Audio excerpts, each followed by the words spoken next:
আসসালামু আলাইকুম। বৃষ্টি ব্লগে আপনাদের সবাইকে স্বাগত জানাচ্ছি। যে যেখান থেকে এখন আমার ভিডিওটি দেখছেন, আশা করছি সবাই আল্লাহর রহমতে ভালো আছেন। আমি আলহামদুলিল্লাহ ভালোই আছি। তো আজকেই হচ্ছে 31st নাইট। আমরা হচ্ছে রাত্রিবেলা ছাদে গিয়েছিলাম। তো ছাদে এখানে অনেক মানুষ দেখতে পাচ্ছেন, আর এখানে বারবিকিউ করা হচ্ছিল, গান বাজনা করা হচ্ছিল, চারিদিকে তো বাজি আর বাজি ফাটানো হচ্ছে। এবার কিন্তু বাজি খুবই কম পরিমাণ ফাটানো হয়েছে। যেটা বলতে চাচ্ছি সেটা হলো যে আমরা কিভাবে আশা করি যে পুরানো বছরটা যেভাবে খারাপ গিয়েছে, নতুন বছরটা যেন খারাপ না যায়, নতুন বছরটা যেন ভালো যায়। এই আশাটা আমরা কিভাবে করি বলেন তো? কোন মুখে আমরা এই আশা করি? যেখানে আমরা নতুন বছরের শুরুটাই করি গান বাজনা দিয়ে, যেটা আমাদের জন্য হারাম। যেখানে আমরা শুরুটাই করি নাচা গানা আনন্দ ফুর্তি দিয়ে, যেগুলো আমাদের জন্য করা ঠিক না। নতুন বছর আসতেছে, আমাদের দোয়া করা দরকার। জীবন থেকে এক বছর হায়াত শেষ হয়ে যাচ্ছে, কত বছরই তো চলে গেল। তো বছরের পর বছর এরকম হায়াত শেষ হয়ে যাচ্ছে। এগুলোর জন্য আল্লাহ পাকের কাছে কত পাপ হয়েছে, জানা অজানা, কত ধরনের কত গুনাহ আমরা করেছি, সেগুলোর জন্য আল্লাহর কাছে মাফ চাওয়া যে আল্লাহ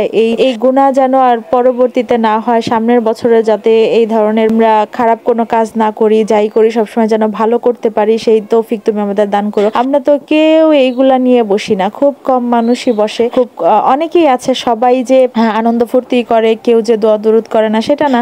অনেকেই আছে যারা আল্লাহর কাছে প্রার্থনা করে যে আল্লাহ যেন ভালো দিন যায়, ভালো দিন আসে। তো এই যে এরকম যে গান বাজনা সাথে সাথে চলতে থাকে, তো এইগুলোর জন্য দুনিয়ায় কিয়ামত মানে উল্টা পাল্টা হবে না তো কি হবে? আমরা কিভাবে আশা করি যে সামনের বছর যেন ভালো যায়? কিভাবে? তো তারপরেও 24 সালটা খুবই খারাপ ভাবে গিয়েছে, খুবই খারাপ গেছে সবারই। 25 সালটা যেন খারাপ না যায়, আমরা সবাই সবার জন্য অনেক অনেক দোয়া করি যাতে আল্লাহ তাআলা 25 সালটা ভালোভাবে নেয়। তারপরেও যতই 24 সাল যতই খারাপ গেছে, যাই গেছে না কেন, একটা কথা সবসময় মাথায় রাখবেন যে যায় দিন ভালো আসে দিন খারাপ। যতই আপনি দিনটা খারাপ ভাবে পার করছেন, এইটাই আপনার ভালো। দেখবেন সামনে আপনার জন্য আরো খারাপ পরিস্থিতি অপেক্ষা করবে, এটাই স্বাভাবিক। কি হবে না হবে সেটা আমরা কেউ জানি না, কেউ বলতে পারবো না, কিন্তু তারপরেও যায় দিন ভালো আসে দিন খারাপ, এই কথাটা মানতেই হবে। কারণ দেখেন 24 সালের আগের 23 সালটাও কিন্তু খুব খারাপ ভাবে গিয়েছে। আমরা চিন্তা করেছি 24 সাল আসলে এই সালটা যেন অন্তত খারাপ ভাবে না যায়, কিন্তু দেখেন 24 সালে কিন্তু আরো বেশি খারাপ গিয়েছে, তাই কিনা?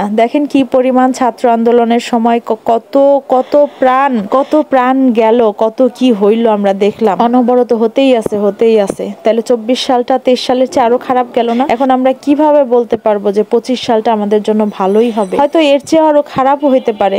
ভালো হইলে তো আলহামদুলিল্লাহ, ভালোই হোক সে দোয়াই করি। তো তারপরেও কথা হচ্ছে এটাই যে যায় দিন ভালো আসে দিন খারাপের জন্য দিন যেমনই এখন যাচ্ছে সেটা নিয়ে আল্লাহর কাছে শুকরিয়া আদায় করা যে যেটাই যাচ্ছে যেভাবে আছি আলহামদুলিল্লাহ ভালো আছি, এর চেয়ে খারাপ পরিস্থিতি আসবে সামনে, সেগুলো আমাদেরকে মোকাবেলা করতে হবে। তো আল্লাহ ভরসা যাতে সামনের বছরটা আমাদের সবার খুব সুন্দরভাবে যায়। তো ছাদে হচ্ছে খুব চিল্লাপাল্লা হচ্ছিল, অনেক মানে গান বাজাচ্ছিল, তারপরে বারবিকিউ করতেছিল।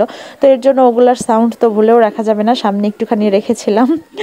আর এই যে বাজি ফাটানো হচ্ছে, এবার কিন্তু একেবারে কম বাজি দেখা যাচ্ছে, আকাশে নাই বললেই চলে। আগের বারে দেখেছিলাম সেখানে কেউ বলছিল যে এটা নাকি তার চেয়ে মানে আগের চেয়ে, কিন্তু আমার কাছে ওইটা বেশি লেগেছিল। কিন্তু এবারে একেবারেই কম, এবারে চেয়ে আগের বারে তবু ভালোই ছিল। তো যাই হোক, আস্তে আস্তে এগুলা বন্ধ করে দেওয়া ভালো, কারণ অনেক অসুস্থ মানুষ থাকে যাদের এই শব্দে অনেক সমস্যা হয়, অনেক অসুবিধা হয়, এগুলা না করাই ভালো। তারপরেও নতুন বছর আসলে সবার আনন্দ ধরে রাখতে পারে না, তাই হয়তো সবাই এগুলা করে থাকে, করবেই হয়তো বা। আমি দেখতে আসতাম না, চারিদিকে ফাটাচ্ছে, তবুও একটু দেখতে মন চায়, ফাটাইলে দেখতাম। কিন্তু বেশি আরো আসছি হচ্ছে সাফিনের জন্য, পাগল করে ফেলেছে যে চলো যাবো, তো ওর জন্যই আরো বেশি করে আসা হয়েছিল। আসলে নতুন বছর আসা নিয়ে মানুষের এত আনন্দ লাগে কেন আমি বুঝি না, কারণ এটাতে তো আরো কষ্ট পাওয়া দরকার, যে জীবন থেকে বছরগুলো চলে যাচ্ছে, আরো মন খারাপ হওয়া দরকার, সেখানে আরো আনন্দ উল্লাসে মেতে ওঠে সবাই। তো যাই হোক, অনেক কথাই বললাম, অনেক কিছুই বললাম, সবাই ভুল হইলে ক্ষমা সুন্দর দৃষ্টিতে দেখবেন। আজকে ভিডিও এখানেই শেষ করছি, দেখা হবে পরবর্তী ভিডিওতে।